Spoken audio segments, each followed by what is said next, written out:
आशिष म्हणतो आता बस. आणि अशोकरावांसमोर अशोकराव आले. आणखी काय काय होईल त्याची सगळी चिंता आपल्याला आहे. तुम्हाला सगळं खाली झालं तरी चालेल.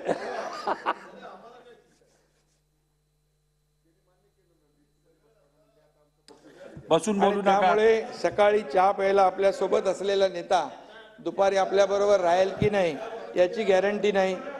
आणि म्हणून आम्ही कुणालाही नाना बोलवत नाही, निमंत्रण देत नाही. परंतु आज मोदीजींच्या कामावर, त्यांच्या गॅरंटीवर, त्यांची जादू जी आहे पूर्ण देशभरामध्ये विकासाची, त्याच्यामुळे लोक येत आहेत. ही वस्तुस्थिती आहे. यवतमाळला बघितलं तुम्ही.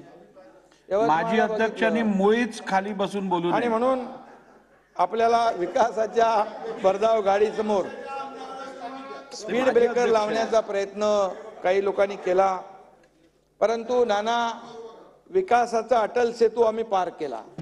समृद्धीच्या महामार्गाने एक्सप्रेस वे वरून बुलेट ट्रेनच्या वेगाने आम्ही राज्याचा विकास केला आणि करतो आहोत. शेतकऱ्यांच्या बद्दल आपण म्हणालात काय दिलं. विरोधकांना शेतकऱ्यांशी आणि त्यांच्या प्रश्नांशी काही देणं घेणं नाही. फक्त सभागृहामध्ये काय दिलं त्याचा हिशोब तर घ्यायचा होता विजयराव. आणि कुठल्याही परिस्थितीमध्ये खोटं बोलायचं, रेटून बोलायचं असं नाही होत. खरं ते खरं आहे. आकडे तर आमच्याकडे आहेत. आणि म्हणून 2 दिवसापूर्वी कोणीतरी म्हणालं शेतकरी कोमात आहे, अशी भाषा कोणी केली शेतकऱ्यांच्या बद्दल. अशी भाषा काढणं योग्य नाही आहे. शेतकरी आपला मायबाप आहे, अन्नदाता आहे. हे शेतकऱ्यांचा अपमान आहे कोमात गेलं म्हणणं. शेतकरी आज जो काय आहे तो आपला अन्नदाता आहे. आणि शेतकऱ्यांना हे सरकार कधी वाऱ्यावर सोडणार नाही. हे शेतकऱ्यांचं सरकार आहे, कष्टकऱ्यांचं सरकार आहे. इथे कितीतरी लोक शेतकऱ्यांच्या कुटुंबात जन्माला आलेत माझ्या सकट.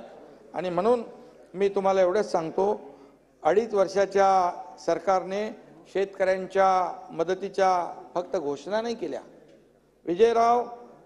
त्यामध्ये विरोधी पक्षाने काय केलं 2.5 वर्षात पूर्वी, शेतकऱ्यांना काय दिलं याचा हिशोब मला माहिती आहे. अजितदादा इकडे आहेत, ते तर वित्तमंत्री होते आणि पाण्यात पुसली.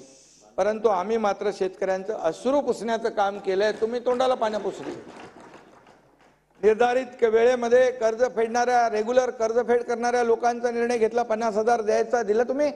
ते 50,000 आता आपण अजितदादा आपण देतोय, आता देतोय प्रोत्साहनपर. त्या अरे ते चालू आले काय, तुम्ही काय दिलं नाही अकाउंट चेक करा. 6.5 लाख शेतकरी कर्जमाफीपासून वंचित होते. त्यांना तुम्ही फक्त पोकळ आश्वासनं दिली. पण त्यांच्या कर्जफेडीची परतफेडीची प्रक्रिया आम्ही सुरू केली. नाना, पोकळ घोषणा तुमच्या आणि भरीव काम आमचं, अशी परिस्थिती सध्या आहे. आणि म्हणून जोर पण नाही तुमच्यामध्ये. काय गेल्या अधिवेशन मागचंही पाहिलं, आताही पाहिलं. विरोधी पक्ष एकदम खरं म्हणजे शेतकरी कोमात नाही, विरोधी पक्ष कोमात गेला का काय. आणि आपलं सरकार गेलं या धक्क्यातून अजून तुम्ही सावरलेले दिसत नाही. अरे वस्तुस्थिती तर मान्य करा.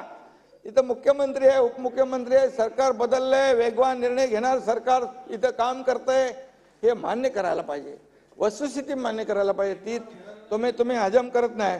त्यामुळे शेतकऱ्यांसाठी आम्ही काय केलं याची तुम्हाला कल्पना आहे, परंतु कळतंय पण वळत नाही अशी परिस्थिती आहे. बळीराजाला तुम्हाला एवढंच सांगतो, त्याला त्याची माहिती करून घ्यावी लागते. माती चिखल तुडवत तिथं जावं लागतं. नागपूरचं अधिवेशन होतं. मी देवेंद्रजी आम्ही गेलो, अधिवेशन असताना अवकाळी पडला तिकडे त्या आशिष जयस्वालच्या मतदारसंघात. आम्ही गेलो स्वतः तिथे, स्वतः गेलो, शेतकऱ्यांशी बोललो, त्यांना